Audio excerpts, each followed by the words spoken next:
de trabajar con ustedes, de poder trabajar con ustedes esta última sesión y donde vamos a seguir platicando de varias corrientes epistemológicas, de algunos autores que han contribuido en este campo de la epistemología. Ya está también con nosotros la maestra María. Bienvenida, maestra, un gusto que nos acompañe. Y bueno, pues vamos a comenzar estas exposiciones. Nos ha pedido la maestra Xochitl comenzar. Con mucho gusto lo hacemos. De hecho, la maestra Xochitl por acá nos ha compartido su presentación. Entonces, con mucho gusto vamos a compartirla con ustedes. Un momento, por favor, nada más, para dar inicio justamente a esta serie de presentaciones. Entonces, voy a permitirme compartir pantalla con ustedes. Voy a apagar un poquito mi cámara y voy a permitirme compartir pantalla con todos ustedes para que puedan observar la presentación de la maestra Xochitl, que justamente nos va a compartir, a ver, acá está, que justamente nos va a compartir, perdón, ahí está, creo que ya se puede ver ahí, su trabajo sobre la epistemología psicogenética de Jean Piaget. Muchas Pues gracias. maestra Xochitl, dejamos en usted la voz. Adelante, por favor. Aquí estamos pendientes de mover la presentación cuando usted nos indique. Muy gentil, muchas gracias. Buena tarde a todos. Pues bueno, voy a hablarles un poquito de lo que es la epistemología psicogenética que fue desarrollada por Jean Piaget. La siguiente, por favor. Pues comentarles que esta teoría de la epistemología psicogenética fue desarrollada por Jean Piaget y que es fundamental en el campo de la psicología del desarrollo, ya que pues Piaget se centró en entender cómo los seres humanos adquieren el conocimiento y cómo este conocimiento se organiza y estructura a lo largo del tiempo. Su enfoque revolucionario transformó la manera en que se comprende el desarrollo cognitivo y destaca la interacción dinámica entre el individuo y su entorno. La siguiente, por favor. Recupero algunos principios fundamentales de la epistemología psicogenética. Como las principales ideas que explican cómo es que los seres humanos se desarrollan, cómo desarrollan el conocimiento a lo largo de su vida. Piaget, a través de la teoría psicogenética, propuso que el conocimiento se adquiere a través de procesos activos y constructivos que ocurren en la interacción con el entorno. Y estos propósitos, estos procesos principales, según su perspectiva, serían la asimilación y la acomodación, y Piaget postula que los individuos interactúan con el mundo a través de los procesos de asimilación, que es la incorporando nueva información en estructuras cognitivas existentes, y la acomodación, que es precisamente ajustando esas estructuras para adaptarse a nueva información. Respecto a la asimilación, pues este proceso implica incorporar nueva información o experiencias dentro de las estructuras mentales existentes del individuo. Cuando un individuo asimila información, pues la interpreta en términos de lo que ya sabe y lo que entiende. Por citar algún ejemplo, un niño que ha aprendido sobre los perros, que puede asimilar que la información sobre diferentes razas de estos perros dentro de su esquema existente de perro, ¿no? Y con respecto a la acomodación, pues la acomodación ocurre cuando las estructuras mentales existentes no son suficientes para explicar nuevas experiencias o información. Particularmente, en este caso, el individuo debe ajustar o modificar esas estructuras mentales para acomodar la nueva información. Siguiendo del ejemplo anterior, el niño puede ajustar su concepto de perro para incluir nuevas características observadas en las diferentes razas. Respecto a lo llamaba así equilibración o equilibrio, propuso que el desarrollo cognitivo implica un proceso de equilibrio constante entre la asimilación y la acomodación. Y este proceso de equilibrio ayuda a los individuos a desarrollar estructuras mentales más complejas y adaptativas a medida que interactúan con el mundo, lo que podría desencadenar un proceso de reorganización cognitiva para restaurar precisamente este equilibrio. La siguiente, por favor. También nos habla de la organización y enfatiza la importancia de la organización interna de las estructuras cognitivas. A medida que los individuos experimentan y aprenden, organizan y reorganizan sus conocimientos en esquemas mentales más complejos y más coordinados. Estos esquemas organizados permiten una comprensión más sofisticada y adaptable al mundo. Respecto a la construcción activa del conocimiento, según Piaget, el conocimiento pues no se transmite simplemente de un individuo a otro, sino que cada persona construye activamente su propia comprensión del mundo a través de la exploración y la experimentación directa con su entorno físico y social. Y bueno, parte de aquí derivaría lo que conocemos como el constructivismo y que es este proceso de construcción que implica tanto la asimilación de nuevas experiencias dentro de estructuras cognitivas existentes como la acomodación de estas estructuras para adaptarse a nuevas experiencias. La siguiente, por favor.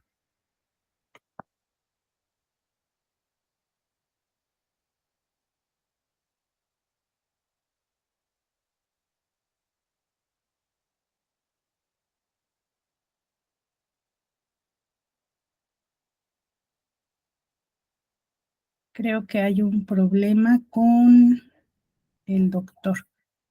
Abandonó la sesión. Sí.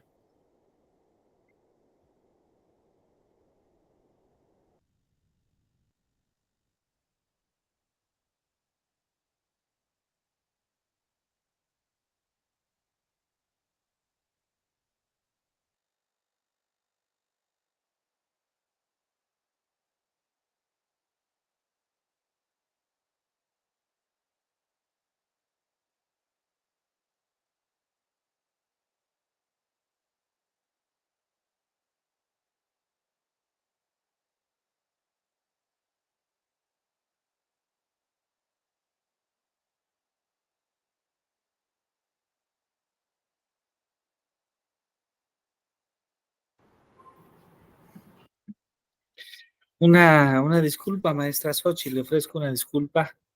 De repente la conectividad me sacó de la videollamada. Permítame, por favor, nuevamente proyectar. Una disculpa Sí, para muchas todos. gracias, doctor. No, no se preocupe, también aquí tenemos fallas Muy con bien, el internet. aquí va para todos. A ver si ahí se puede ver. Les agradezco mucho su amable confirmación. Sí es visible, la presentación aún no. Pero el archivo es este, ¿verdad? Es este, ¿verdad? ¿Ya se puede ver? ¿Ya se puede ver la presentación? Perdón. Yo No, aún ¿verdad? no puedo visualizarla. A ver, No. gracias. Ok, vamos a dejar de compartir y vamos a compartir pantalla completa. Una disculpa. Ahora se va a ver. Ya está. Ahora sí se va.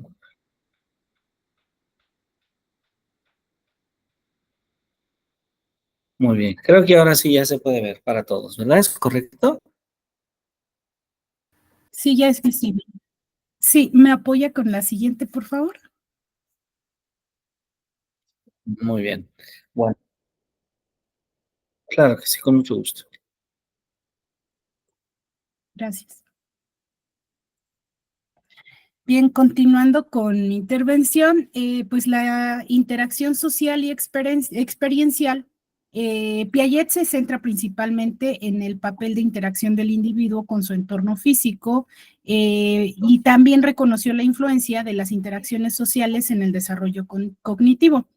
Las interacciones con otros individuos, especialmente en contextos de juego colaborativos, pues podrían facilitar el desarrollo de habilidades cognitivas como la resolución de problemas y la comprensión de puntos de vista alternativos. Respecto a los estadios del desarrollo, Piaget propuso una secuencia de estadios de desarrollo cognitivo que describen patrones, características del pensamiento y razonamiento en diferentes etapas de la vida. Estos son sensoromotor, preoperacional, operaciones concretas y operaciones formales. Cada estadio, pues bueno, está caracterizado por formas particulares de pensamiento y razonamiento que reflejan la edad y la experiencia del individuo. La siguiente, por favor.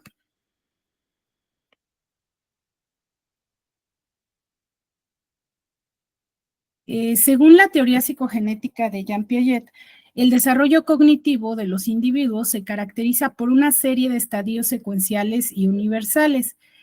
Como he referido, cada uno de estos estadios, representa un periodo de desarrollo durante el cual los niños adquieren y reafirman habilidades cognitivas específicas.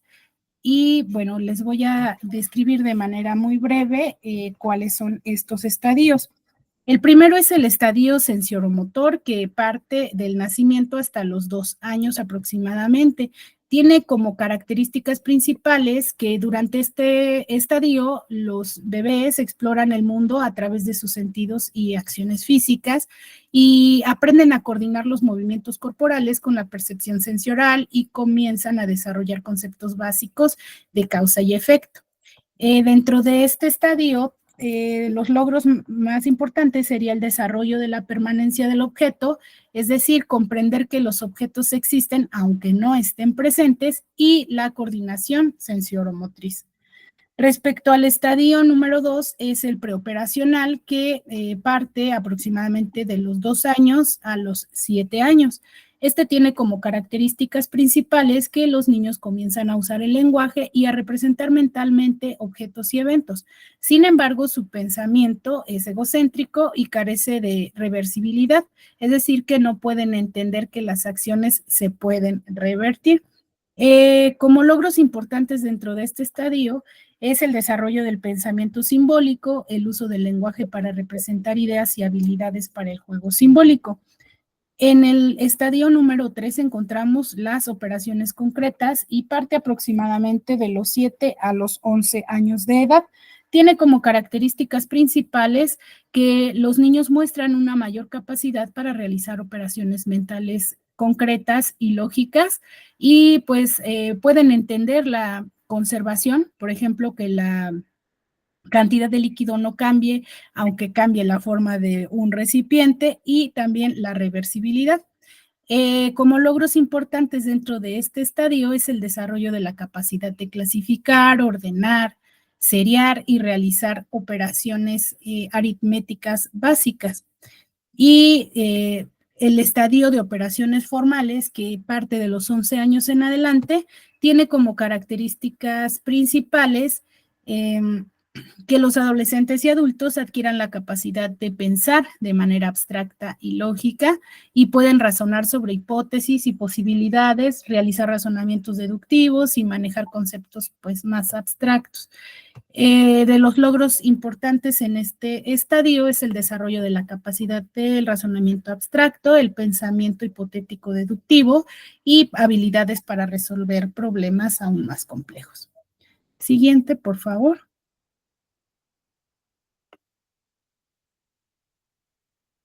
Bueno, dentro de las implicaciones y aplicaciones de la teoría de Piaget, pues como he referido, ha tenido un impacto profundo en la educación y en la psicología del desarrollo infantil.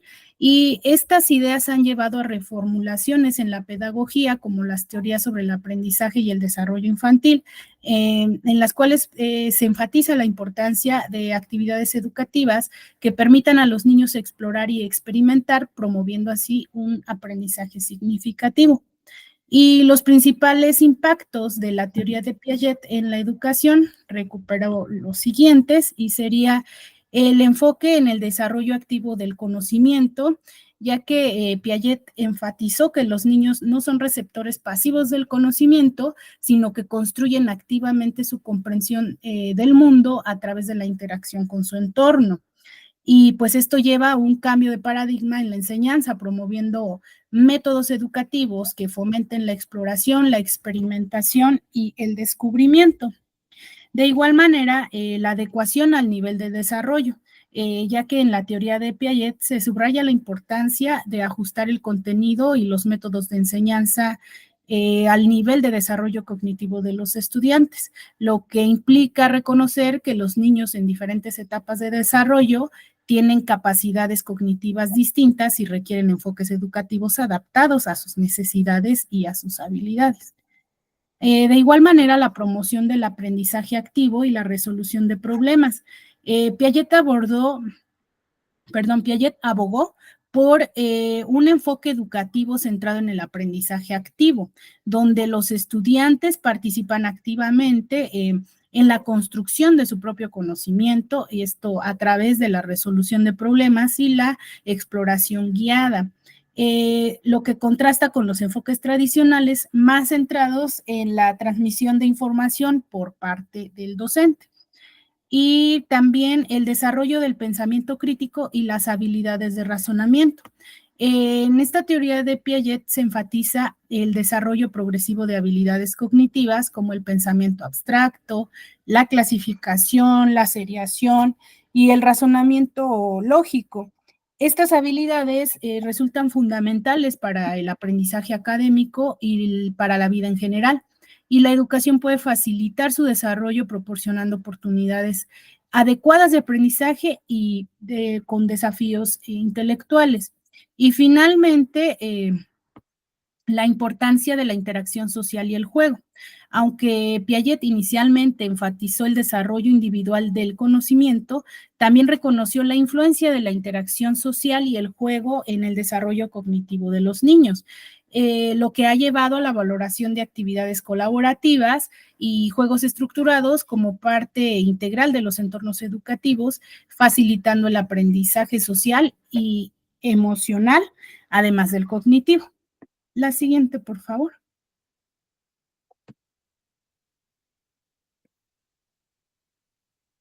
Y pues bueno, a manera de conclusión, podría referir que la epistemología psicogenética de Piaget continúa siendo una influencia importante en la psicología del desarrollo, proporcionando un marco teórico robusto para entender cómo los individuos construyen el conocimiento a lo largo de sus vidas, y su enfoque en la interacción entre la mente y el entorno continúa inspirando investigaciones y aplicaciones prácticas en el campo de la educación y más allá.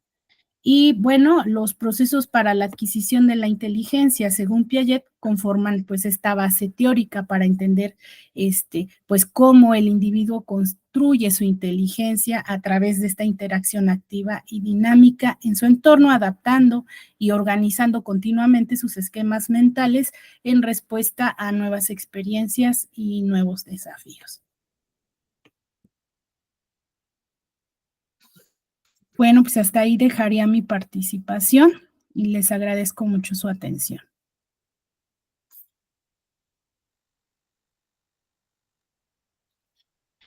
Muchas gracias, maestra Xochitl, muchas gracias por compartirnos estas ideas de Jean Piaget, uno de los epistemólogos más importantes del siglo pasado, y muy especialmente en el campo de la educación, probablemente estamos hablando de la epistemología más influyente.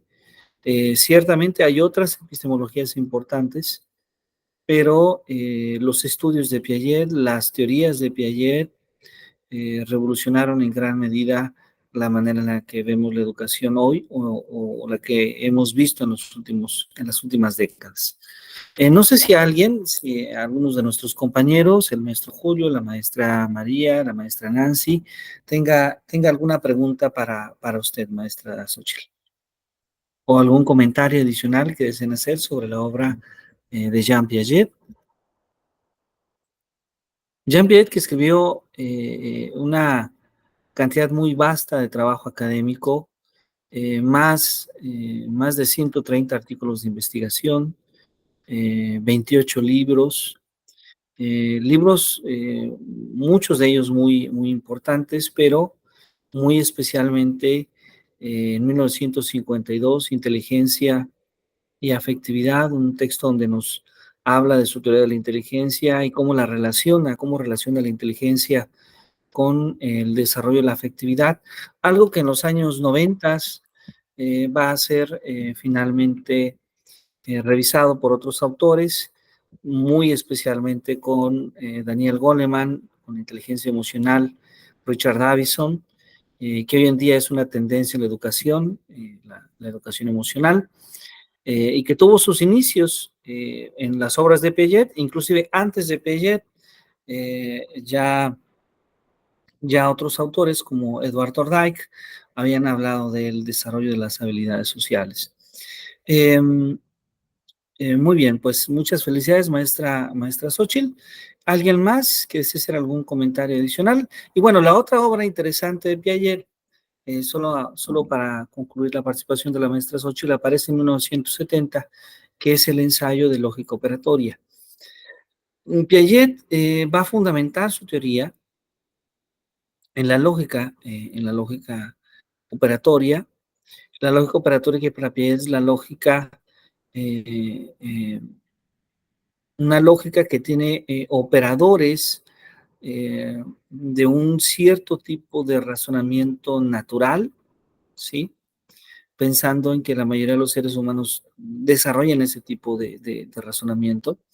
Y va a ser muy interesante porque para la época, en los años 70, cuando Piaget trata de fundamentar su propuesta, va a utilizar los recursos académicos que vienen en ese entonces, la teoría de categorías, la teoría de conjuntos, la teoría de grupos, las teorías científicas que había para explicar, para fundamentar su lógica operatoria, convirtiéndose en uno de los ensayos pues más profundos que tenemos en el campo de la educación. Bueno, pues si no hay ningún comentario adicional, le agradecemos. Muchas gracias, maestra Xochitl, por su participación, por su trabajo. Y bueno, hacemos la invitación. ¿A quién más le gustaría participar? ¿Quién le gustaría tener esta segunda participación?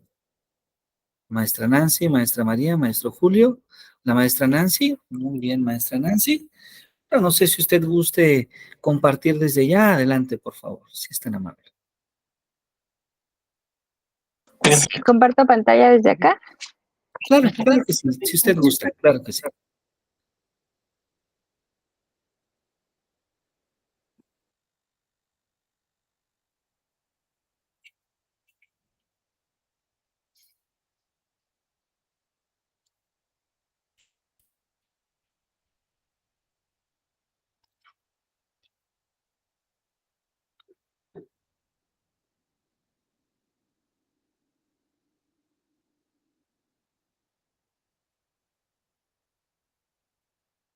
Muy bien, excelente.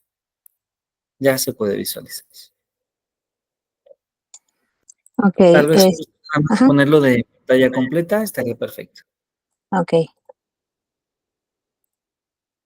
¿Listo? Bueno, a mí me tocó Edgar Morin.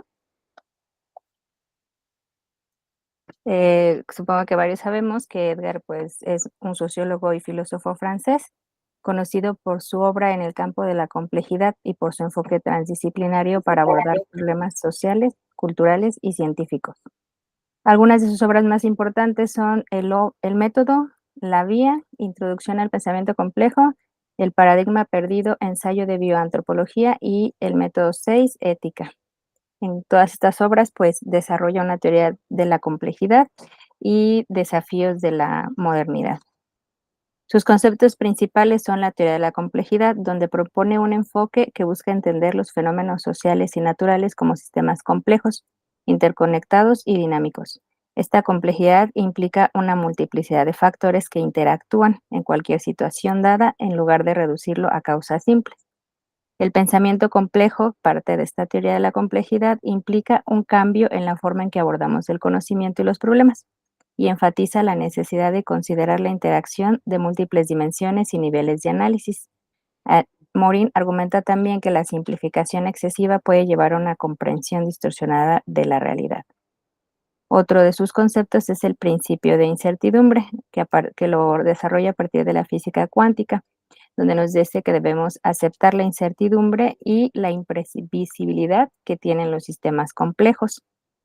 Otro de sus conceptos es el conocimiento pertinente, donde aboga por un tipo de conocimiento que no sea solo preciso y especializado, sino que también tenga relevancia ética y social. Eso implica una reflexión sobre nuestras acciones y decisiones. Por último, el concepto de transdisciplinariedad es donde promueve un enfoque que trasciende las disciplinas académicas tradicionales. Fomenta también el diálogo y la colaboración en diferentes campos del conocimiento. En resumen, toda esta teoría de Edgar Morin se centra en el reconocimiento y la comprensión de la complejidad inherente a la realidad humana y propone un enfoque epistemológico y metodológico capaz de captar la multidimensionalidad y la interconexión de los fenómenos, en lugar de reducirlos a explicaciones simples. La parte pues, que nos interesa más a nosotros es lo que él aborda en su teoría educativa, que se enmarca en un enfoque más amplio del pensamiento complejo y transdisciplinar. En su teoría educativa promueve el desarrollo de competencias cognitivas, el pensamiento crítico, la creatividad y la conciencia ética para formar ciudadanos capaces de contribuir positivamente a la sociedad y que puedan adaptarse al entorno cambiante y diverso. Su obra más popular en este tema de la educación es el de los 7 saberes necesarios para la educación del futuro, donde identifica 7 dimensiones o áreas de conocimiento que él considera que son fundamentales para enfrentar los desafíos del mundo contemporáneo. Estos 7 saberes se resumen en 1. Conocer mediante la identidad terrenal, que se refiere a la necesidad de comprender y valorar la diversidad cultural y la identidad propia. 2. La condición humana. Este saber aborda la necesidad de comprender la naturaleza humana en todos sus aspectos, biológicos, psicológicos y sociales. El conocimiento pertinente es donde Morin destaca la importancia de enseñar un conocimiento relevante y significativo para los estudiantes, que no sea un conocimiento solo técnico y teórico, sino que tenga aplicaciones prácticas y éticas. 4. La incertidumbre. Inspirado en su principio de incertidumbre, subraya la necesidad de enseñar a los estudiantes a manejar la incertidumbre y la complejidad del mundo moderno. Ello implica desarrollar la capacidad de pensar críticamente y tomar decisiones informadas en contextos de incertidumbre. 5. La comprensión. Este saber se refiere a la necesidad de fomentar la capacidad de comprensión global y transversal para entender los problemas desde múltiples perspectivas y disciplinas. 6. La ética del género humano, donde promueve el respeto por la humanidad en su conjunto, por el planeta y sus recursos. Esto implica una conciencia ética que guíe las acciones individuales y colectivas hacia la sostenibilidad y el bienestar común. Y 7. La paz. Finalmente, aquí es Morin donde habla sobre la necesidad de educar para la paz, no como la ausencia de conflictos, sino como un estado de armonía y equilibrio entre los seres humanos y su entorno. Estos 7 saberes reflejan la preocupación de Morin por una educación que trascienda la fragmentación disciplinaria y está en acorde a toda su teoría de la complejidad que se enmarca en un pensamiento complejo. Y eso sería todo.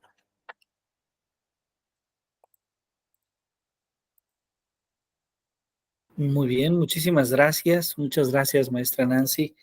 Sí, esto que usted nos está comentando es muy interesante. Edgar Morin, un autor eh, con mucha influencia en el campo educativo en los últimos años y que probablemente, además de el pensamiento complejo y el método, esta última obra sobre los 7 saberes necesarios para la educación del futuro se convierten en documentos muy influyentes para hablar de la educación.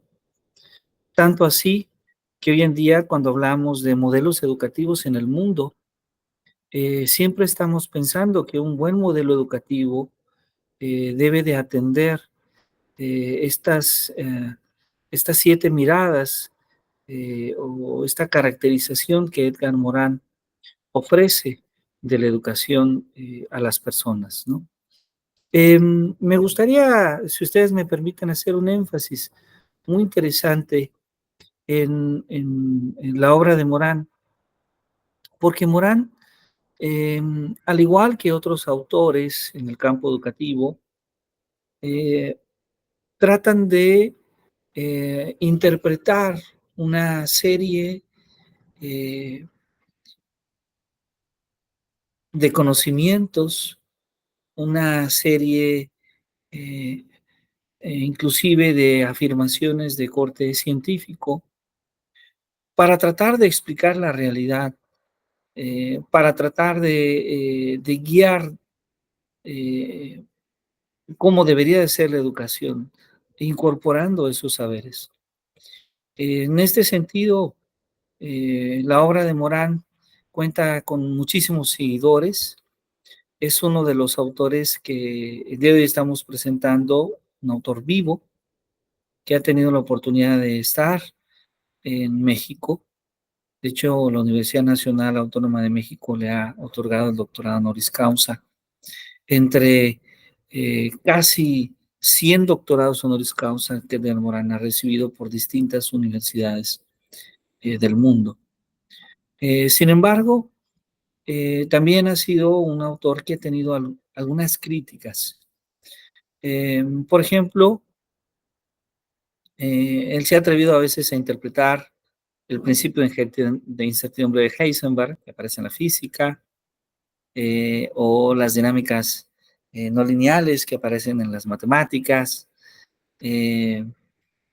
u otros conceptos de teorías, el teorema de incompletud de Gödel, que son citadas en sus obras, y que algunos autores propios de estas obras o conocedores de estas obras consideran que las interpretaciones realizadas han sido muy ligeras, ¿no? Es decir, probablemente la interpretación que se está haciendo de lo que dice este documento está ligeramente fuera de contexto. Sin embargo, su pensamiento, se ha vuelto universal porque es ampliamente citado. Ahora, uno de los aspectos interesantes de la propuesta de pensamiento complejo de Edgar Morin es hacer énfasis en que la complejidad aparece de manera natural en el desarrollo de la naturaleza y de la sociedad misma. Y que la complejidad en la interpretación que él hace aparece como un medio justamente para transformar, para reinterpretar, para reconocer la realidad que vivimos y las transformaciones que en ella aparecen. Por ejemplo, si pensamos en la antigüedad, por el siglo IV, tercero y cuarto antes de Cristo, teníamos una idea de cuál es el papel del ser humano en el universo.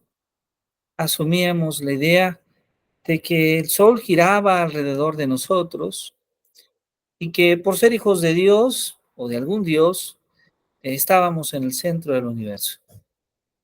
Estas ideas cambiaron para el siglo XIII con las obras de Nicolás Copérnico, con las investigaciones de Nicolás Copérnico, seguidas por otros pensadores como en siglos posteriores, como Johannes Kepler, como Galileo Galilei, como Tycho Brahe, hasta finalmente en el siglo XVII-XVIII, las obras de Isaac Newton.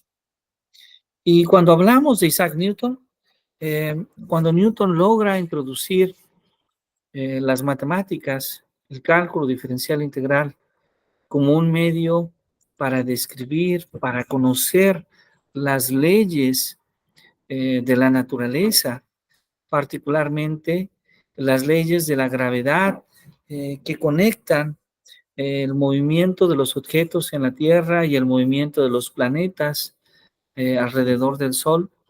Y además se confirman parcialmente las leyes de Copérnico y posteriormente las de Kepler.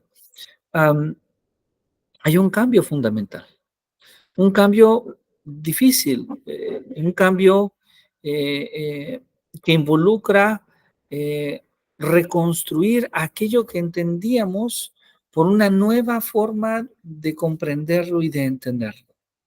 Y nos damos cuenta que esos cerca de poco más de 20 siglos no habíamos comprendido nada, no habíamos comprendido cómo era realmente el universo. Entonces ahí aparece de manera natural la complejidad, el pensamiento complejo. Ahora, tomamos el siglo XVIII de Newton y aparece la mecánica clásica, aparece la teoría electromagnética, sus conceptos, sus leyes son revolucionarios, se aplican a la industria y la industria comienza a gran escala y parece que hemos comprendido la naturaleza.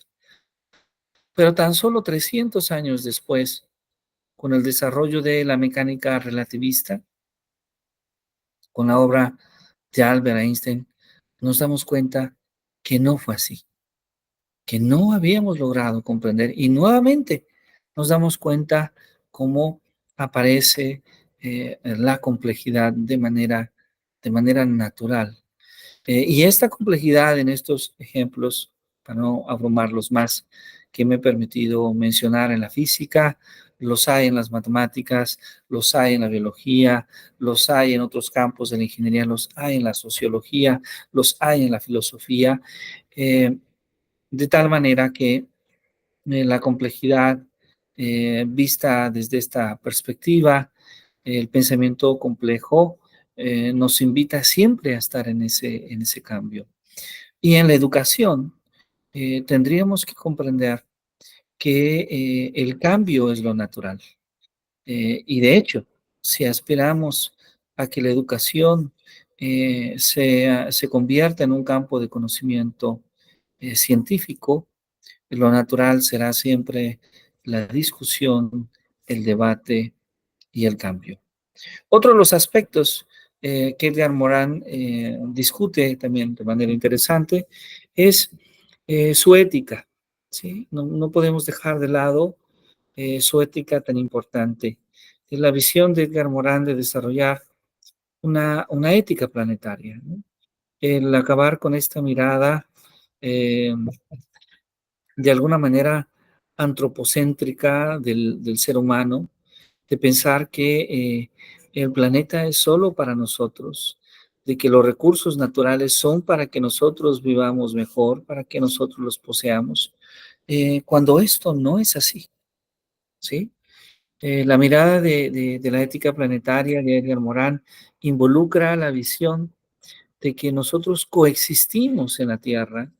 La Tierra no nos pertenece, nosotros formamos parte de la Tierra, como lo forman parte de las plantas, como lo forman parte de los animales, y tenemos que vivir en armonía. Entonces, otra parte de su obra muy interesante, y que además vivimos en tiempos de reflexión sobre ello, porque vivimos en tiempos de falta de agua, de falta de lluvia, de darnos cuenta de esta sobreexplotación de los mantos acuíferos, de esta tala, esta deforestación que hemos hecho de nuestros bosques, de nuestras selvas, entre otros problemas ambientales. Entonces, esto hace que Edgar Morin, en esta obra escrita de los años 70, 80, 90, 2000, se convierta en un autor sumamente actual.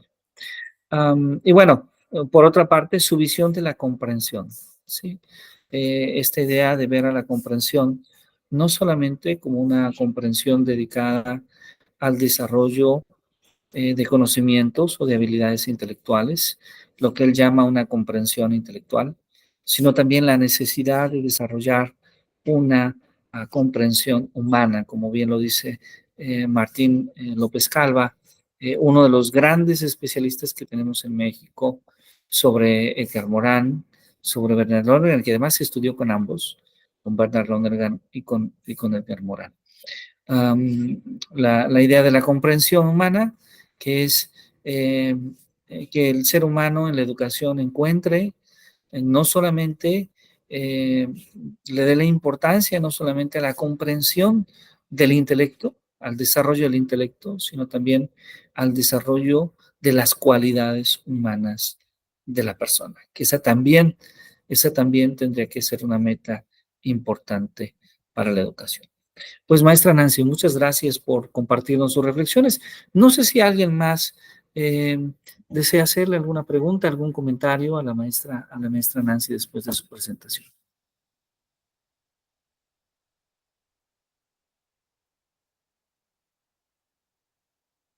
¿No? Muy bien. Bueno, pues maestra Nancy, muchas gracias.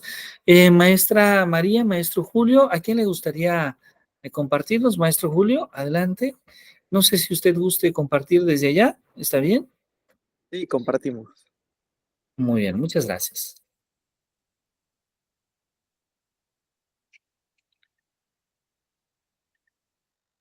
Me dicen si se ve.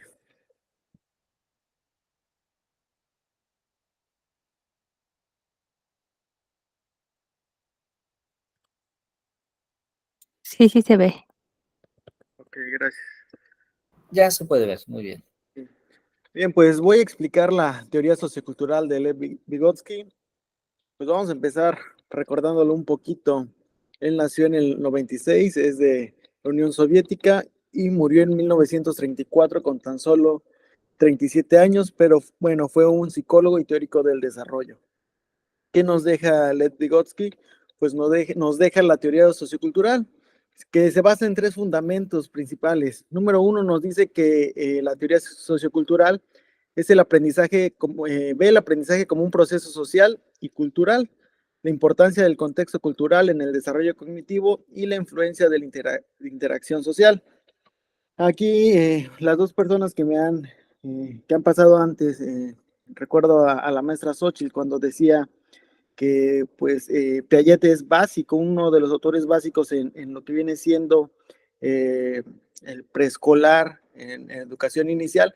Pues bueno, yo como docente de formadores de educación secundaria, pues este es uno de los básicos que tenemos en nuestro nivel y bueno, se basa en estas teorías de la influencia de la interacción social. ¿Qué nos deja Vygotsky dentro de esas de esa teoría? Nos deja dos cosas muy importantes y una denominada ZDP, que es la zona del desarrollo próximo. Y la definición en sí nos dice que es la distancia entre el nivel de desarrollo actual y el nivel de desarrollo potencial. Es decir, ese pequeño escalón en donde tenemos las herramientas para poder hacer un proceso y que se alcance el conocimiento. Un ejemplo burdo, pero muy entendible, es cuando nosotros quisiéramos cambiar un neumático, por ejemplo, de nuestro coche, ¿no? Conocemos cómo funciona el gato, conocemos para qué son los birlos, y bueno, es simplemente llevar a ese alumno, a esa persona, a que ocupe esos conocimientos para que pueda llevar a cabo ese proceso que sería cambiar el neumático, y eso sería la zona del desarrollo próximo. El papel de un guía y el apoyo no es simplemente que sea una clase magistral, sino simplemente guiarlos para que puedan acomodar los conocimientos de tal manera que pueda tener un fin. Y bueno, ejemplos prácticos en la educación. Pasa cuando enseñamos, por ejemplo, estos tipos de teorías a nuestros alumnos, tratamos de que las bases las puedan asimilar al aula de clases y que ellos puedan llevar a cabo sus actividades con fundamentación y en ese caso pues ya elaboren sus proyectos. También nos dice que el lenguaje en esta teoría sociocultural juega un papel importante, porque nos dice que el lenguaje es una herramienta de mediación y nos habla sobre lo que viene siendo el habla privada y el habla social, que van encadenadas para la importancia del lenguaje en el desarrollo del pensamiento. Muchas veces nosotros desde pequeños, en el habla privada, hablamos con nosotros mismos, hacemos reflexiones, vamos caminando en la calle, por ejemplo, y tratamos de ir conjugando oraciones o hasta practicando ciertos discursos que después los transformamos en el habla social. Y bueno, de esa manera, pues existe el desarrollo del pensamiento a través del lenguaje. Es decir, no necesitamos expresarnos en su totalidad con otra persona cuando también existe el habla privada y también puede fortalecer el desarrollo del pensamiento. Sin embargo, Vygotsky nos habla de que esa habla privada pues es una pauta para poder fortalecer el habla social. La interacción social y aprendizaje, bueno, aquí nos dice que el aprendizaje es un proceso colaborativo, la importancia del diálogo y la interacción con las demás personas.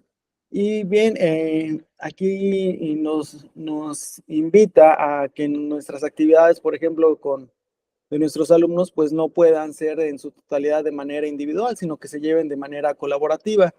Y también en un escenario, no sé si llamarlo clasista, pero nos invita a que podríamos tener interacción con diferentes tipos de personas. Es decir, que no solamente interactuemos con nuestro círculo social que vive y habla como nosotros hablamos, sino que al convivir nosotros con demás personas que se expresen diferentes en un lenguaje vernáculo totalmente diferente, pues se puede desarrollar, nos podemos desarrollar más como individuos.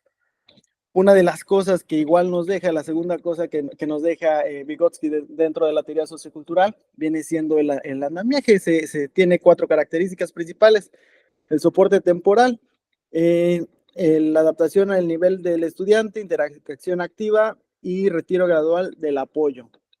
Aquí está la definición, lo pueden ir leyendo. Sin embargo, a mí casi no me gusta explicarlo textual, a mí me gusta más dar ejemplos. El andamiaje, un ejemplo fácil es cuando nosotros explicamos, o no sé, yo creo que muchos de nosotros llevamos, por ejemplo, cálculo integral o diferencial en la parte de nuestra formación, y como docentes explicamos los ejercicios en el pizarrón y no importa el tiempo que le hayamos dedicado a nuestra presentación, a explicarlo, van a existir alumnos que no nos van a entender. Ajá. Entonces aquí es cuando nosotros como docentes ocupamos el andamiaje y seleccionamos a los alumnos que han entendido para que ellos puedan explicarles a sus compañeros. Ajá. ¿Por qué? Porque hablan un lenguaje diferente, porque se comunican constantemente entre ellos y están en el mismo nivel que el estudiante que quiere aprender, ¿no? Una vez que nosotros vemos que está entendiendo, que ya adoptó el concepto de las derivadas, de las integrales, pues ya podríamos pedirle o agradecer el apoyo a este compañero para que el alumno que no podía, pues ahora ya pueda realizar el ejercicio correspondiente. Aplicaciones educativas. Hay que dejar en claro de que todos estos teóricos, pues son teorías. Ajá. Y lo vemos desde Piaget, lo vemos desde cuando retoma Emilia Ferreiro estas situaciones de Jean Piaget y lo quiere convertir en ciencia. Aún no se puede, sigue siendo una teoría. Vemos lo mismo con Morin, vemos lo mismo con Piaget. Es pues teorías, y prácticamente en la aplicación educativa nosotros experimentamos a diario frente a grupo. Ajá. Estas teorías van a seguir vigentes pues hasta que alguien lo pueda materializar en ciencias. Lo vemos ahorita, por ejemplo, con Howard Gardner, con Paul MacLean en el enfoque de las neurociencias, pero también siguen siendo teorías. Y bueno, De mi parte sería todo, doctor. Muy bien, muchísimas gracias. Muchas gracias, maestro Julio César Martínez. Muy interesante siempre recordar el trabajo tan importante de Vygotsky. De Vygotsky, que es interesante mencionar que él también, a principios del siglo pasado, estuvo muy interesado en las neurociencias. Él realizó estudios también en neuropsicología, pero tuvo una, digamos, una perspectiva distinta a lo que en ese entonces la escuela rusa de psicología proponía. Que la escuela rusa en ese entonces estaba sumamente influenciada por personajes como Iván Pavlov, que había recibido a principios de siglo el premio Nobel en medicina por su contribución al descubrimiento de la memoria muscular. Y bueno, la visión de Vygotsky cuando se plantea el problema del aprendizaje era diferente. Ello hizo que fuese de alguna manera relegado en su protagonismo. Sin embargo, fue interesado siempre a una muy temprana edad en estos estudios, ¿no? Y bueno, reflejo de ello es que al menos dos de sus alumnos importantes tuvieron a bien incorporar, interesarse en problemas que tienen que ver con el lenguaje, pero desde el campo, desde la neuropsicología. Muchas gracias, maestro Julio César. No sé si alguien tenga algún comentario, alguna pregunta para el maestro Julio. No, muy bien. La maestra Nancy, adelante, por favor. Sí, el término socioconstructivismo involucra la unión de la teoría de Piaget y la de Vygotsky. Bueno, en lo general, bueno, ¿contesto yo o desea usted contestar, maestro Julio César, antes? Perdón, para darle a usted la palabra. Adelante, doctor. Muy bien. En lo general, podríamos decir que Vygotsky desarrolló cierto tipo de constructivismo, pero un constructivismo distinto de inicio, punto de partida distinto al de Jean Piaget. De hecho, todos ellos, porque no son solamente Piaget, Vygotsky, sino también va a aparecer años más adelante David Ausubel, va a aparecer más adelante Jeremy Brunner en Estados Unidos, van a ser autores que hoy en día los clasificamos en un campo que llamamos las teorías de la reconstrucción del aprendizaje. Y el término de reconstrucción del aprendizaje, maestra Nancy, asume la idea de que el aprendizaje constituye una estructura cognitiva. Y entonces al aprender, todos los días aprendemos, y al aprender el ser humano está construyendo y reconstruyendo esa estructura cognitiva, es decir, le está dando nuevos elementos, está acrecentando esta red que llamamos estructura cognitiva.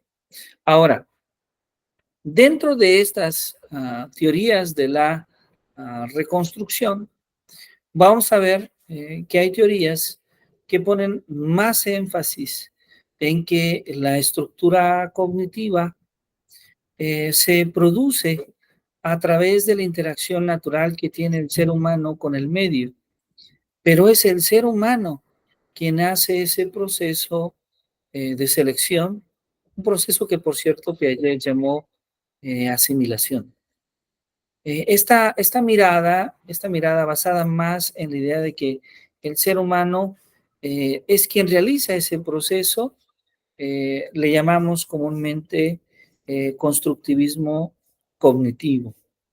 Pero al mismo tiempo, también dentro de estas teorías de la reconstrucción, hay quienes asumen que el proceso se da más en relación a los otros. Es decir, que no es tanto que solamente sea el ser humano quien selecciona la información que elige del medio, sino que el medio en sí de alguna manera influye en la selección misma que el ser humano hace. Es decir, la cultura, la sociedad influye, el contexto influye en los aprendizajes que nosotros podemos construir. Y esta es la visión justamente socioconstructivista. Espero haber podido contestar a su pregunta, maestra Nancy. Y muchas gracias. A usted, muchas gracias. Muy bien, pues muchas gracias, maestro Julio. Agradecemos mucho su participación. Vamos entonces a dar espacio para que la maestra María Nailé nos presente.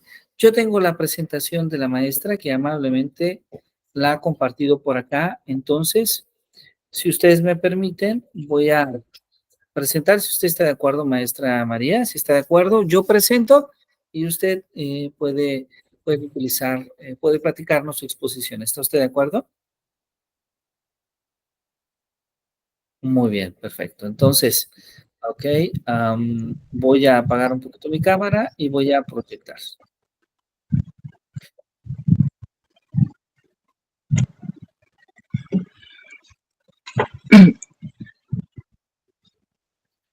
Muy bien, ahí está pantalla completa. Adelante. En sí es la teoría general de sistemas, quien fue propuesto por Ludwig von Bertalanffy. Es un biólogo y filósofo austriaco, que nació el 19 de septiembre de 1901 y falleció el 12 de junio de 1972. Él proponía o no creía que los sistemas en conjunto eran iguales a la suma de sus partes. En cambio, veía todo lo que conocemos hace parte de un todo, de un sistema, y todo está relacionado entre sí.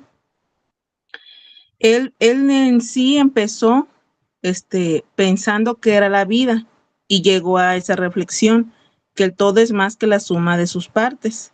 Y a esta teoría, pues así se llamó, Teoría General de los Sistemas, que más bien más adelante sería una metateoría, porque de ella se generan otras y también impactan en otras materias, como en matemáticas, en la sociología, en la biología, en la filosofía, y da paso también a lo que es la definición de los sistemas. Así le da, indica que hay sistemas dentro de los sistemas. Es por ello por lo que se toma como un todo. Los sistemas pueden ser macros o micros, como las células o el sistema humano, lo que diferencia a unos de los otros y a cómo pueden tomarse para poder analizarlos. Son si son abiertos o cerrados a la influencia del entorno.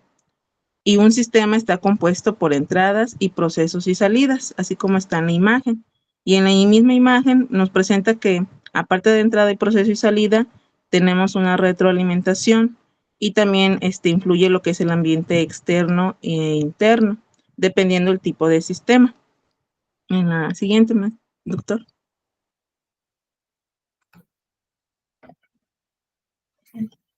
En la teoría general de los sistemas tenemos tres premisas básicas. La primera dice que los sistemas existen dentro de otros sistemas. Y la 2, los sistemas pueden ser abiertos o cerrados.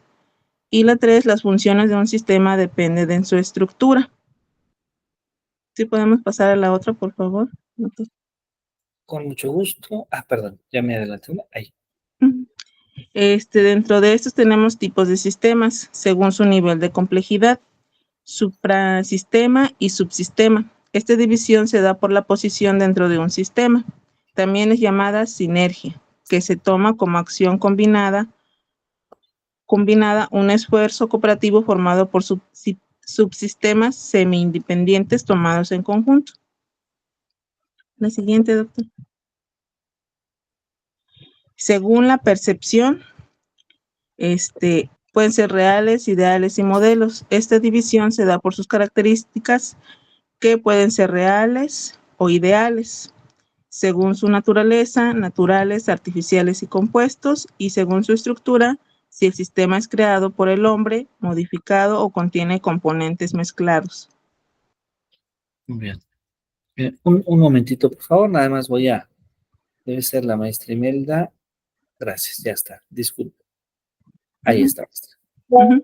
En la siguiente es según su apertura con el entorno. El otro es clasificación.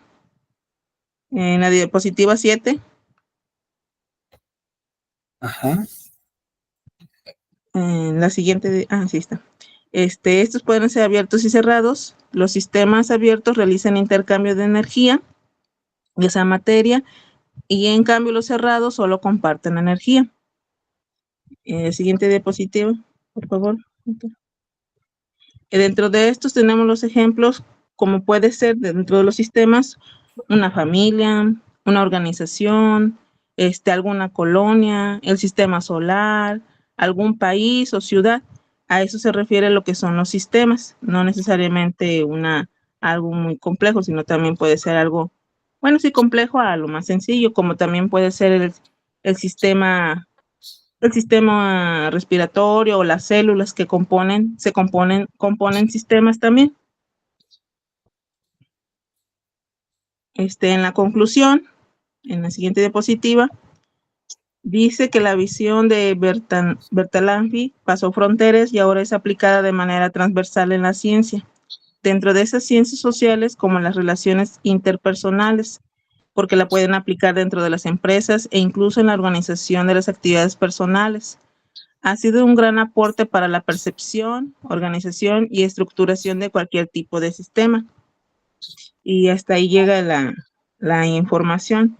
No solamente es aplicada en este tipo de cuestiones, sino también la psicoterapia y en el sistema educativo. Como dice ahí, es más de un todo está relacionado y no solamente hay que estudiarlo por separado, sino también todo ver cómo se relaciona uno con el otro y de manera conjunta.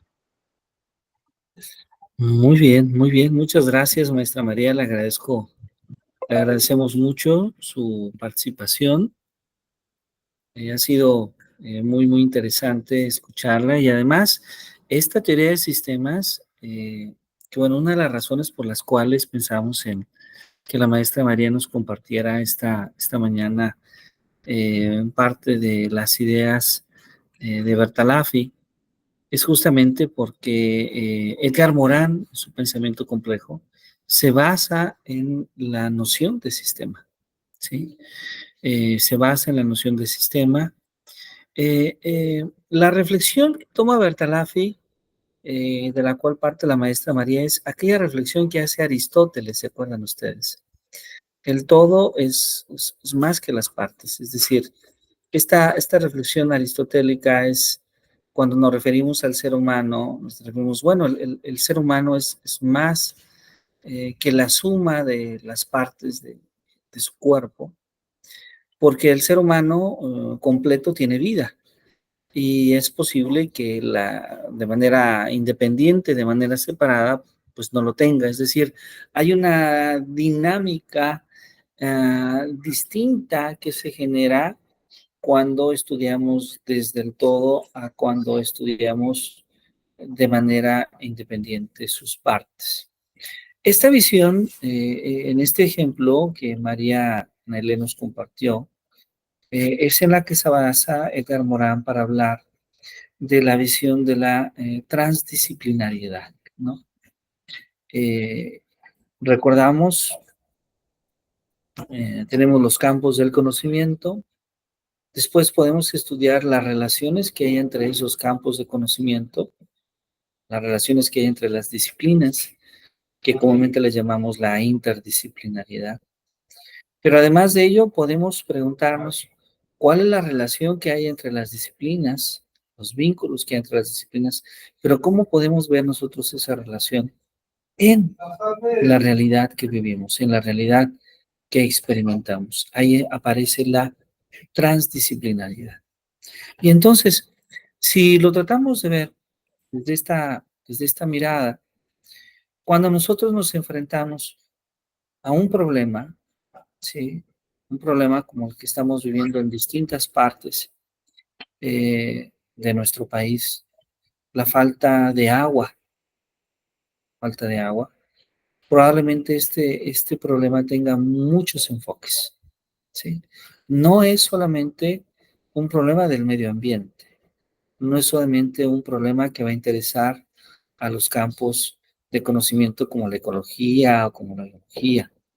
Probablemente se va a relacionar también con los campos médicos, también con los campos económicos, también con los campos educativos. Es decir, vamos a ver cómo un problema tiene muchas miradas y la solución de ese problema requiere considerar todas esas miradas.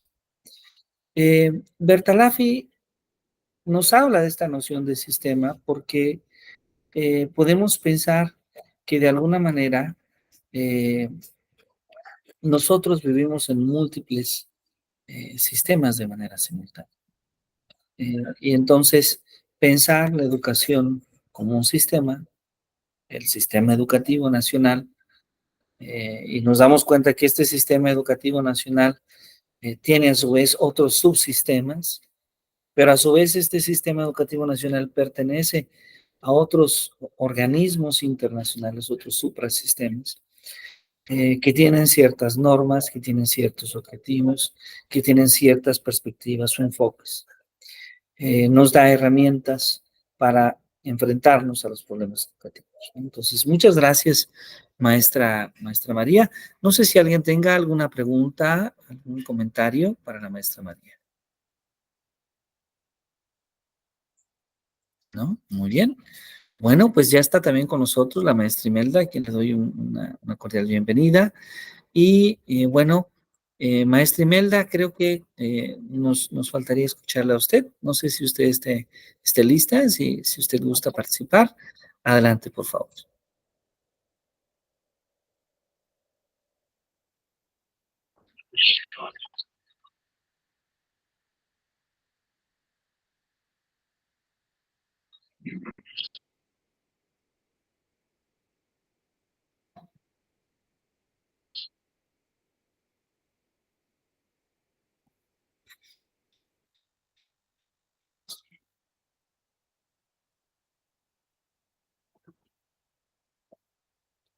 Vamos a esperar un poquito nada más.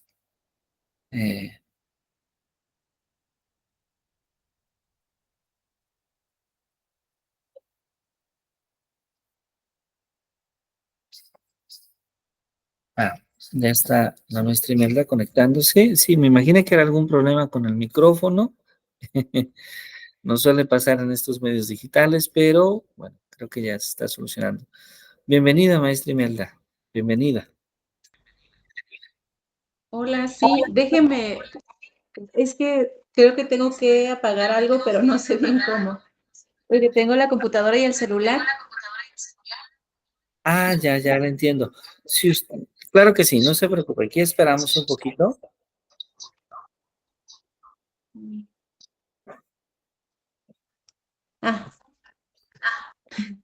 Voy, maestro, voy, doctor. Sí, no se preocupe.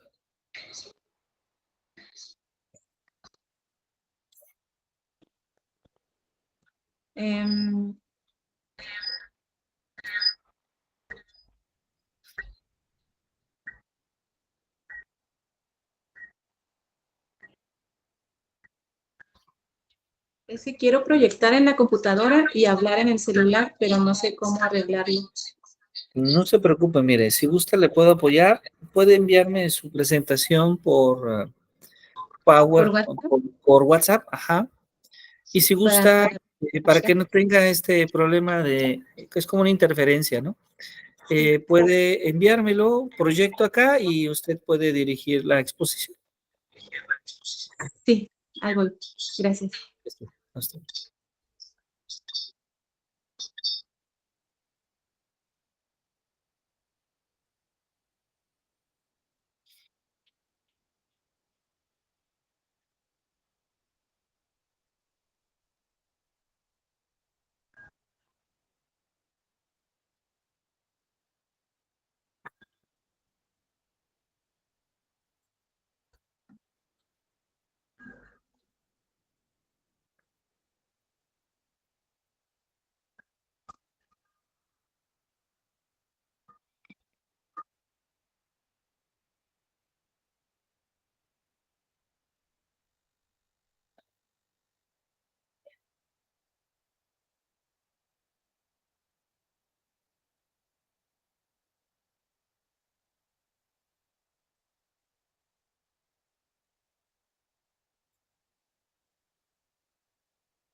Muy bien, maestra Imelda, ya recibí su archivo. Voy a apagar mi cámara y voy a compartir para todos. Aquí va. Sí, gracias. Vamos a compartir.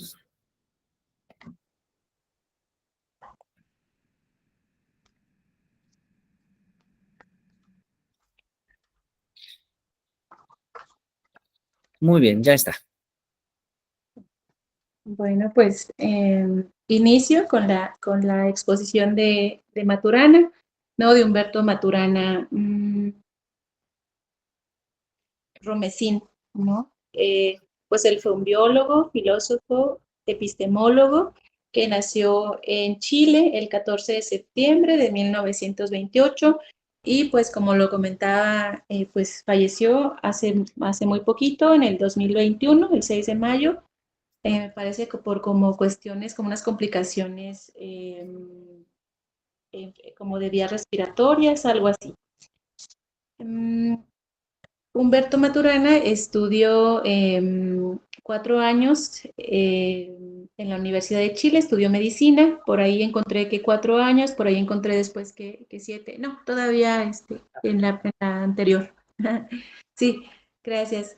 Estudió no sé si 4, no sé si 7 años, estudió medicina en la Universidad de Chile y pues estudió en 1948, se matriculó en esa universidad y entró a los 19 años. Posteriormente, pues dejó la carrera de medicina y se fue a estudiar biología experimental en Inglaterra y también terminó sus estudios en Estados Unidos, donde obtuvo su grado de doctor en biología en la Universidad de Harvard en 1958. Trabajó 2 años en el MIT, en el Instituto Tecnológico de Massachusetts, en el Departamento de Ingeniería Eléctrica, en el Laboratorio de Neurofisiología. Es muy importante como tener como estas consideraciones porque fueron estas también sus estudios los que los fue guiando, ¿no? Como a sus aportaciones epistemológicas. Entonces estuvo en el Laboratorio de Neurofisiología y posteriormente, en 1960, regresó a la Universidad de Chile, donde había estudiado como medicina. También uno de los acontecimientos importantes dentro de su desarrollo profesional es que pues formó también en 1965, o sea, ya está en Chile, el Instituto de Investigaciones Científicas en la Facultad de Ciencias. También fue candidato al Premio Nobel por por la actividad de una célula direccional en los órganos sensoriales, y posteriormente en 1994 pues ganó el Premio Nacional de Ciencias. Y bueno, 4 años antes, en 1990, recibió el título de doctor honoris causa en la Universidad Libre de Bruselas, en Bélgica, y pues se le designó un nombramiento, hijo ilustre de la comuna en Muñoa, en Chile. Entonces, esos son algunos antecedentes bibliográficos, y posteriormente, pues ya iremos hablando como de sus aportaciones. Ya puede cambiar, por favor.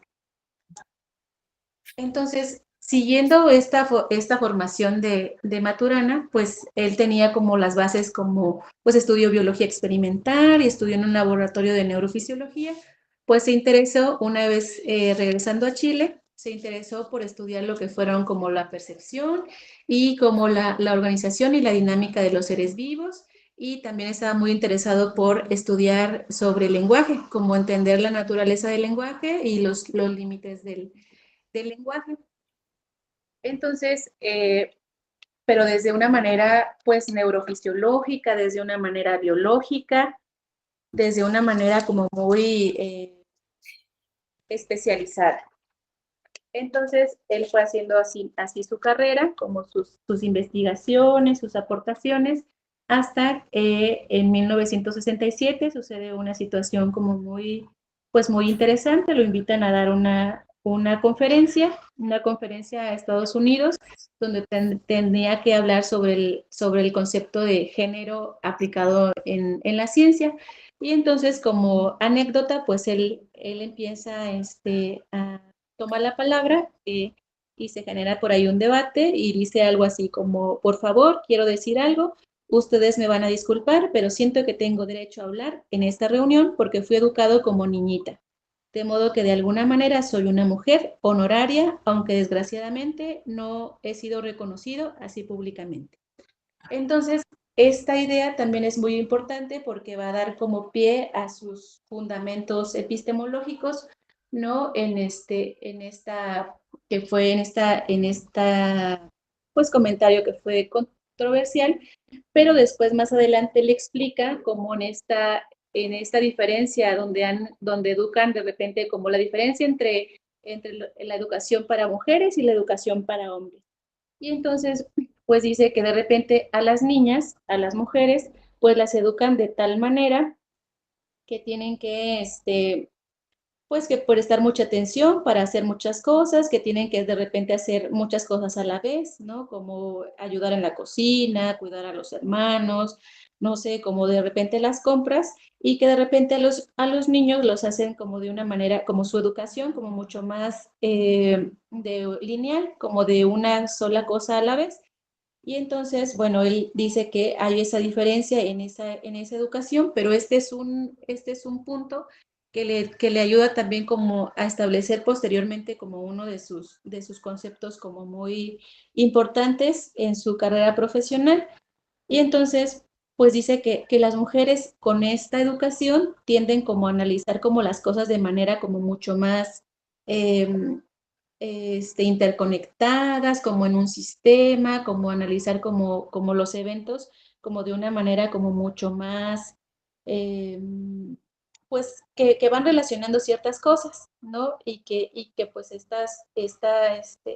en caso pues sí, de los hombres, pues mucho más lineal. Entonces, aquí Maturana pareciera que está pensando como en unas bases teóricas como de algo que se va relacionando, que algo que se va uniendo, que algo que no se puede como separar, ¿no? Cuando él inició su carrera ya en Chile en 1960, pues estudia lo que es la percepción y estudia la organización de los seres vivos y estudia el lenguaje, pero de una manera mucho más como separada, ¿no? Como un proceso como separado, y entonces estos pensamientos de repente que hace, estas ideas que comenta en la conferencia en 1967, donde empieza como a pensar como en relaciones, como en sistemas, como en conjuntos, pues es lo que le va a ir dando como pie a su teoría.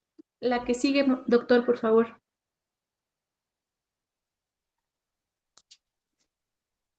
Gracias. Y bueno, otro de los avances de pues su carrera sigue, y él sigue pues analizando la información, sigue haciendo como sus investigaciones, y en otra conferencia, después, 2 años, me parece que después, lo invitan otra vez a una conferencia. Es una conferencia donde tenía que hablar de neurofisiología del conocimiento. Recordemos que esas son como sus bases, ¿no? Como estudiar como las cuestiones moleculares, las cuestiones como de las conexiones en laboratorio. Y entonces en esa conferencia, pues él plantea una cuestión de que el sistema nervioso, que no basta con conocer el sistema nervioso desde un análisis separado, sino que requiere como una mirada mucho más holística, ¿no? Que había estado él estudiando como los procesos cerebrales por separado, y entonces él plantea como esta necesidad de empezar a estudiar como lo que es el sistema nervioso de una manera como mucho más pues como mucho más, como mucho más holística, como mucho más, como de formar un todo. Y entonces empieza a considerar como estos, como sistemas, como empieza a considerar como darle como un giro, como a sus comunicaciones, a sus postulados, que de manera mucho más, que comparten, hay situaciones, hay eventos que van compartiendo relaciones, que se van asociando unos con otros. La que sigue, doctor. Y entonces, de esa manera, es como en 1970 establece como uno de sus conceptos como muy importantes, un concepto muy, que hacen lo que es la base de su teoría, que es el concepto de autopoiesis, que quiere decir en sí mismo la palabra como autocreación, que se deriva de esta cuestión de pues, autos de sí mismo, y poin de producir o crear, o sea, como crearse, por eso es como crearse a sí mismo, o la autocreación. Entonces, esto se define como esta capacidad que puede tener un sistema, que puede tener una situación, bueno, en este caso un sistema, porque entendemos que él pues estudiaba como a los seres vivos desde la parte como minúscula, ¿no? Entonces entonces lo va definiendo como esta capacidad que puede tener como este sistema para pues reproducirse y asimismo mantener como su estabilidad por sí mismo, ¿no? Una capacidad donde un sistema puede autoproducirse, puede renovarse y puede generar procesos pues necesarios para mantener el sistema, o para mantenerse como, al fin de cuentas, como mantenerse vivo, que es la clave de la existencia de los seres vivos. Que se mantengan vivos tiene que ver con esta capacidad para reproducirse, para renovarse y para generar como sus procesos necesarios. Entonces, hay también una anécdota en cuanto al uso de este término, ¿no? Porque al final, pues es una palabra que es como muy específica, y la anécdota es esta, que Maturana estaba con un amigo José María Bulnes, que había hecho una tesis una tesis doctoral sobre Quijote de la Mancha, y entonces, analizando la obra del Quijote, pues se da cuenta de que el Quijote tiene la posibilidad de ser un caballero andante, es decir, seguir el camino de la praxis de hacer, o dedicarse a la poiesis, es decir, a la producción o a la creación. Y entonces es ahí como surge como como ese pensamiento de Maturana, y encuentra la palabra que andaba buscando para estos fundamentos, pues estos fundamentos teóricos que los estaba pensando, los estaba consolidando, pero no tenían como una cuestión, no tenía vaya como un nombre. Y entonces es así como él de ahí se agarra como como de esa palabra para ponerle ya nombre como a su teoría tal cual. La que sigue, por favor, doctor.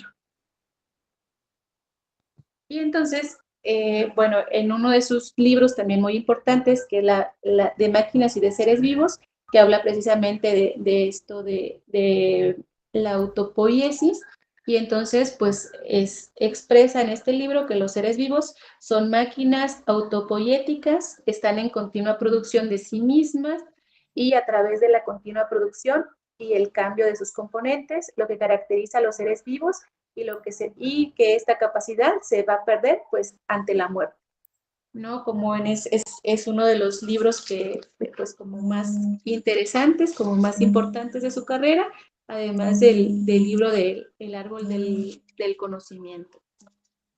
La que sigue, doctor, por favor. Ajá. Entonces aquí hay un ejemplo de este concepto aplicado, pues como a la vida, como pues a la vida cotidiana, ¿no? Entonces el enunciado pues dice así: cuando en un conjunto de elementos, ya sea personas o objetos, comienzan a conservar ciertas relaciones, se abre espacio para que todos los demás cambien en torno a las relaciones que se conservan. Entonces, bueno, aquí se podría pensar como no sé, en dos personas, no sé, que se reúnen, que hacen forman una pareja, quieren estar juntos, y luego podrán ver pues se va ajustando, va cambiando pues sus vidas, ¿no? Es decir, se pueden cambiar de domicilio, se pueden cambiar las cosas sus alimentos, se pueden cambiar de amigos, es decir, van haciendo como ciertos ajustes dependiendo de lo que, o sea, la relación va a ir como requiriendo ciertas modificaciones y ciertos conversaciones, ciertos ajustes en torno a para que se conserve como esa relación, no esa relación de pareja. O se puede pensar también como en un estudiante donde hay un profesor que de repente puede pensar y estar convencido de que su alumno, pues no sé, es un flojo o o que no, o sea, que no va a progresar, y entonces el profesor pues se mantiene bajo esta opinión, y entonces empieza como a cambiar como su manera de relacionarse con este alumno, porque ya lo designó como flojo, y entonces pues se va a conservar como esta idea que tiene de su alumno, ¿no? O otro ejemplo, en una escuela donde el objetivo principal es como implementar la disciplina, pues entonces las situaciones que se van a ir haciendo, que se van a ir generando, es que se van a ir acomodando de acuerdo como a este propósito fundamental, que sería como mantener la disciplina. Entonces, si la escuela se preocupa principalmente de formar alumnos, ¿no? Que se respeten a sí mismos, que sean capaces de actuar de manera consciente y responsable, pues se van a ir cambiando como las dinámicas, las relaciones, como los objetivos en torno a que se cumpla como esta situación.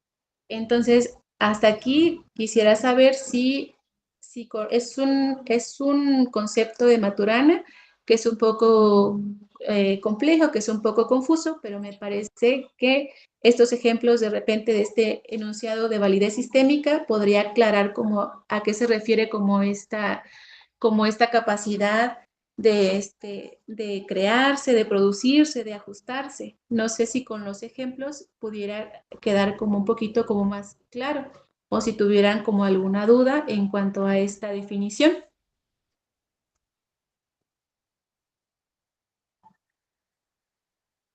Muy bien, maestra Imelda. ¿Alguien que desea hacer algún comentario? Creo que todo bien, maestra Imelda. Adelante. La que sigue, por favor, doctor. Bueno, entonces este conocimiento, estas aportaciones epistémicas de Humberto Maturana, pues han sido abordadas en áreas como la biología, la epistemología, la psicología, las neurociencias, la antropología, la sociología, la educación, la pedagogía, la didáctica, la ética y la política. O sea que se ha estado como implementando como esta definición de autopeiosis, como esta capacidad como para crearse en áreas como muy específicas.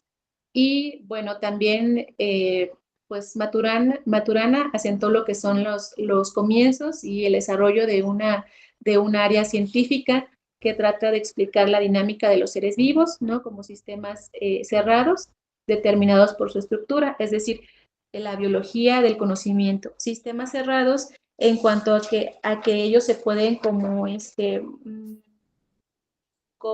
crear, ¿no? Como de acuerdo a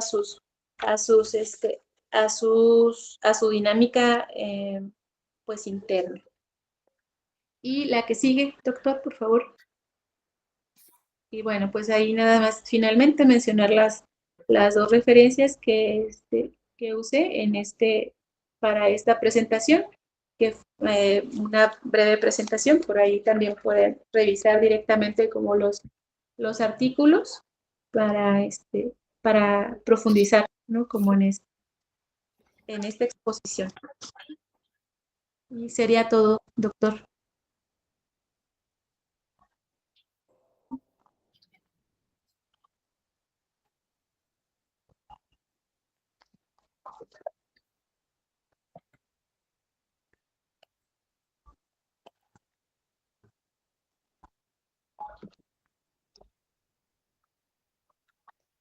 Muy bien, excelente. Muchísimas gracias.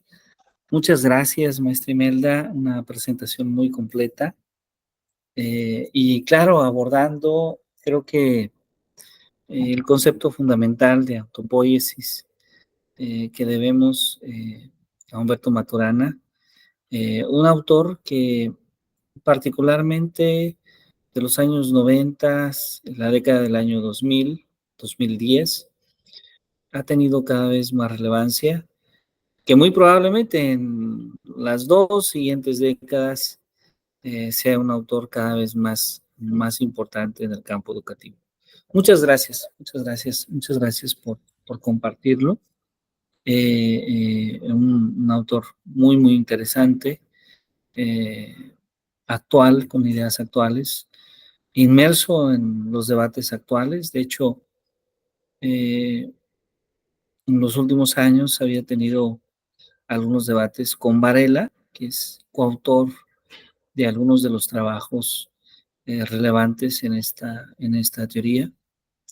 Y bueno, esto se debe en gran medida a que un sociólogo de apellido Luhmann había propuesto justamente la idea de la autopoiesis como un medio, como un elemento para tratar de conceptualizar el concepto de sociedad como un organismo vivo con capacidad de autorregenerarse, de transformarse. Y bueno, para Varela, esta definición de Luhmann no es completamente satisfactoria. Entonces, pues bueno, un autor relevante. Muchas gracias por compartirlo. Bueno, pues este ha sido justamente el objetivo de este seminario de epistemología. Este seminario que es un seminario introductorio. A lo largo del programa de doctorado van a poder revisar desde luego a otros autores, van a poder revisar con mayor detalle cada una de estas teorías y otras más. El programa de doctorado está compuesto de tal manera que cada cuatrimestre se llevan justamente 4 seminarios.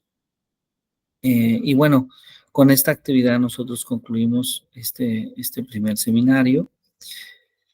No vamos a tener ahora descanso interseminario, porque hemos comenzado un poquito, la planeación del programa de doctorado ahora comenzó un poquito después de lo convencional. No nos va a dar tiempo de tener ahora un descanso, pero sí nos va a dar tiempo de tener un descanso para el tercer seminario. Es decir, el próximo sábado llevaremos el horario de clase ordinario, comenzaremos justamente un nuevo seminario.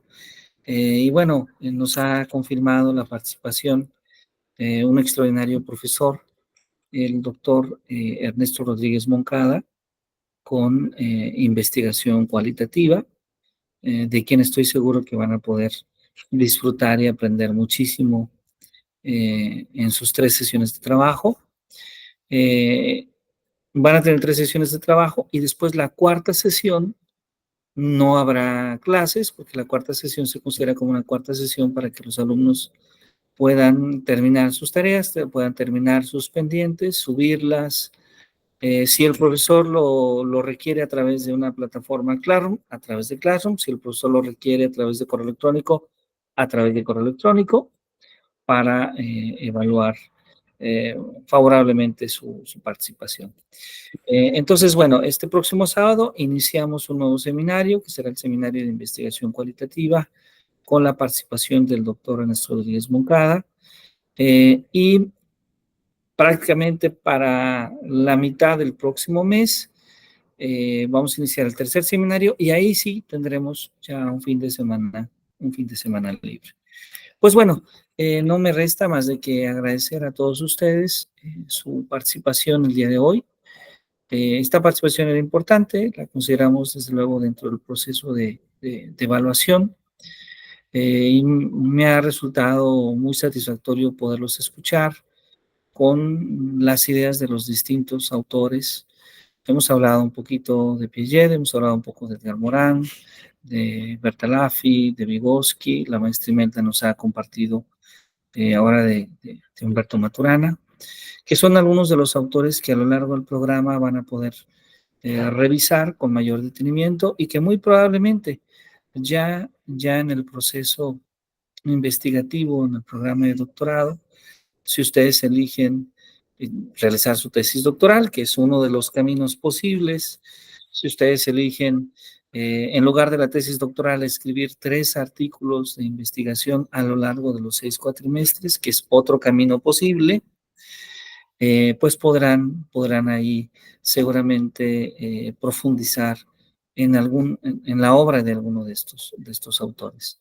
Si ustedes eligen el reporte por experiencia profesional, también es otro de los caminos. Digamos que el programa de doctorado da varias posibilidades para la obtención del grado. Y bueno, esto es apenas el comienzo de los trabajos, ¿no? Entonces, pues bueno, yo espero que hayan podido disfrutar de nuestras sesiones de trabajo. Y bueno, pues les agradezco mucho su atención. Dejo este espacio para si alguien tiene alguna duda, si alguien tiene alguna pregunta hasta este punto. Doctor, yo sí, en cuanto a la asignación como de tutores, como para el trabajo, sí, pues en general como la asignación de tutores, como para ya sea la tesis o el artículo o la experiencia, ¿cómo se designa el tutor? Claro que sí. El proceso que tiene la universidad realmente es bastante cómodo porque generalmente el alumno lo solicita. Digamos, el procedimiento habitual es que el alumno se comunica con el coordinador del programa, en este caso es su servidor, y nos comenta del interés de colaborar con alguno de nuestros profesores. Nosotros comunicamos al profesor, si el profesor está de acuerdo que hasta